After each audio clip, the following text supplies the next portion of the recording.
그런데 그 친구는 한 200몇 불짜리니까 거의 뭐 과속을 해봤자 시범 케이스는 5마일 정도 더, 5마일 내지 10마일 안짝으로 이렇게 과속을 했을 거예요. 그런데 돈이 너무 없다는 거예요. 그래서 그러면 돈 대신 공공근로 같은 걸 하면은 까주는 게 있어요. 그래서 감사합니다. 그 시간 동안 공공근로를 하는데 우리 교회에서 하나 어떻게 했느냐라고 해서 교회에서 그 일을 하도록 했어요. 그랬더니 정말 열심히 와서 일하더라고요. 그래서 이제 저희 레일 리더가 하는 말이에요. 레일 리더는 백인 할머니예요. 백인 할머니가 이 친구 굉장히 성실히 하니까 그냥 내일 뭐 한 것까지 같이 한 거로 다 그냥 퉁 쳐주자 그렇게 말하더라고요. 그래서 저희는 좋다. 그래서 그 친구한테 이렇게 그 크레딧을 줬어요. 그렇게 일한 걸로. 자, 그런 기준이라면 지금 조민양을 이렇게 잡는 그런 기준이라면은 저하고 저희 아내하고 저희 교회 레일 리더하고 엄청난 지탄을 받아야 되는 거죠. 그리고 그 다음으로 그 정확하게 시간 맞춰서 타임리하게 아주 정확한 시간에 예수님이 나타날 때를 대비해서 그 여자가 간음하게 하고 했던 그 작전 세력들. 정말 시사하는 바가 큽니다. 저 기자를 이용해서 기자가 감옥에 있는 사람을 막 협박하고 회유해서 어떤 그 진보권 인사를 낚싯바늘로 이렇게 걸기 위해서 했던 그 유착 사건이 있었잖아요.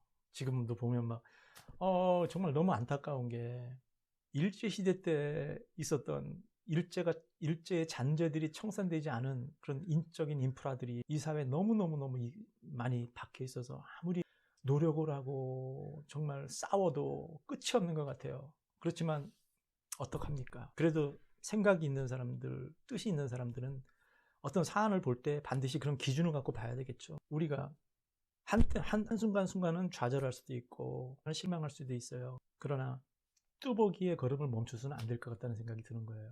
그래도 많이 좋아지지 않습니까? 많은 희생들이 있었지만 사회는 계속 결국 우리 사회를 보세요. 우리나라 민주화된 것을 보세요. 저는 미국에 살고 있지만 한국의 민주화가 미국의 민주화보다 훨씬 앞서고 있다고 생각해요. 특히 이번에 지난 4년 동안 도널드 트럼프의 그런 아주 그냥 막장 드라마들을 보면서 정말 한국이야말로 전 세계의 민주주의를 가르칠 수 있는 나라다. 이런 자부심이 들고요. 또 한국에 대해서 감사하는 게 어떤 것이냐면 제가 약 15년 전에 미국에 왔어요. 불과 15년 전에 왔습니다. 그 당시에 한국에 대한 인식, 이곳 미국 사회의 미국인들의 인식과 지금의 한국, 사우스 코리아에 대한 인식은 천양지차입니다. 불과 15년 사이에. 그때만 해도 15년 전만 해도 그냥 한국에서 왔어요. 남한에서 왔어요. 그런 것보다 했는데 지금은요. 어떤 존경심을 갖는 것 같아요. 한국에 대해서. 한국의 문화, 또 한국에서 만들어낸 제품들. 어떻게 보면 한국의 민주주의까지도 그럴 거예요. 또 한류를 보세요. 너무너무 자랑스러워요. 너무너무 감사합니다. 저희 조국 대한민국이. 아무튼 이렇게 발전하는 과정에서 정말 많은 분들의 희생이 있었어요. 그리고 지금도 보면은 그 발전해서 앞으로 나가려는 것을 막 끌어당기려는 그런 세력들이 있어요. 얼마 전에 유시민 작가가 하는 북클럽인가 뭐 하는 게 있어요. 그래서 우연히 봤는데 제가 그 경제학자 헨리 조지에 대해서 그 진보와 빈곤이라는 것에 대한 그 유튜브를 봤는데 거기서 나오는 말 중에 이런 말들이 있더라고요. 헨리 조지라는 경제학자가 제가 너무너무 감동했던 그런 그 경제학자인데 여러분들도 시간이 있으시면 유튜브에 그 유시민 작가하고 조수진 변호사하고 하는 그 북클럽이 있어요. 거기서 진보와 빈곤이라는 헨리 조지의 책을 읽는 시간이 있습니다. 거기서 보면은 이런 비슷한 말이 나와요. 민주주의가 그 진통을 겪는 그런 나라, 민주주의가 어떻게 좀 약간 아직까지 비틀거리는 그런 나라에서는 목소리를 키우는 어떤 선동하는 그런 세력에 의해서 정말 쓰레기와도 같은 그러한 지도자가 나타나서 다시 후퇴시킬 수가 있다.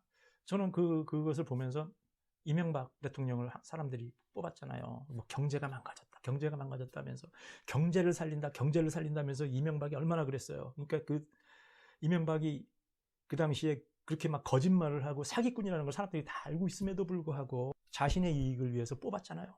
근데 지금도 그 프레임으로 가고 있는 것 같아요. 한국 사회가. 서울시장이나 부산시장이나 또 앞으로 남은 대통령 선거에서 앞으로 나아가는 걸음을 자꾸 끌어당겨서 자꾸 그 친일 세력이나 이런 쪽으로 가려고 하는 자신들의 화려했던 시절로 돌아가려고 하는 그런 세력들에 의해서 프레임을 씌울 거예요. 경제가 망가졌다. 모든 게 다 망가졌다. 근데 지금 현재 한국의 경제는 지금 어때요? G7에 들어갈 정도의 경제예요. 오히려 이 코로나를 잘 대처해가지고. 그런데 한국에서 나오는 그런 뉴스나 이런 것들 보면 경제 망가졌다 하면서 다른 국가들하고의 어떤 관계나 그 비교 같은 걸 하질 않아요. 그냥 단순하게 한국 경제가 물론 나빠졌죠. 코로나 때문에. 그나마도 그것을 잘했기 때문에 더 나빠지지 않고 이 정도를 유지해서 지금 OECD 국가 중에서는 거의 탑을 달리고 있거든요. 그런 것은 말을 하지 않습니다. 절대적으로 봐서 상대적으로 보는 것이 아니라 절대적으로 봐서 그렇다. 프레임을 씌우는 거예요. 이게 나라냐? 경제 망가졌다. 박살이다 이 정권. 이래가면서 프레임을 씌워서 대통령으로 나오는 사람들은 누가 나옵니까? 이명박 같은 사람들을 내세울 거예요. 눈은 똑바로 떠야 됩니다. 저는 오늘의 이 말씀, 가늠한 여인을 보면서도 그게 이거로 연결이 되는 거예요. 작전 세력들이 떠올라서. 제 걱정이 너무 큰지 모르겠습니다. 그리고 제가 한 가지 간절한 소망이 있는데 우리 일부 보수 그리고 복음주의 교인들과 목사님들 좀 오픈 마인드를 가지고 세상을 봐주셨으면 좋겠어요. 예수님이 그랬잖아요. 바리새인과 서기관들과 모인 군중들에게 너희들 중에 죄 없는 자가 먼저 돌을 던지라라고 말씀하시잖아요. 근데 그분들은 어떻게 하셨어요?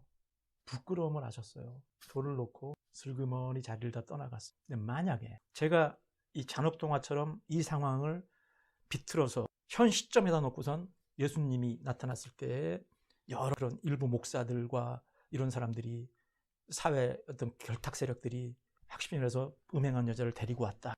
가정해 봅시다. 예수님이 이렇게 말씀하셨다고 가정해 봅시다. 너희들 중에 죄 있는 자가 먼저 돌을 들어 이 여자를 쳐라. 이랬을 때 어떤 현상이 벌어졌을까요? 저는 슬프게도 어떤 생각이 드냐면은 자신의 죄 있음을 드러내지 않기 위해서 자신의 죄성을 드러내지 않기 위해서 돌을 들고 사정없이 내리칠 거라고 생각합니다. 왜? 돌을 던지면 내가 죄인이요라는 걸 드러내기. 이 시점에서 저와 이 유튜브를 보시는 우리 그 구독자님들이나 시청자님들 한번 곰곰이 한번 생각해 봤으면 좋겠어요. 나는 어떤가? 나는 자유로운가? 방금 제가 제기한 그 성경 비틀기에서 그래서 한번 더 생각할 수 있는 시간을 가졌으면 좋겠습니다. 그리고 구독과 좋아요와 알림 설정 잊지 말아 주십시오.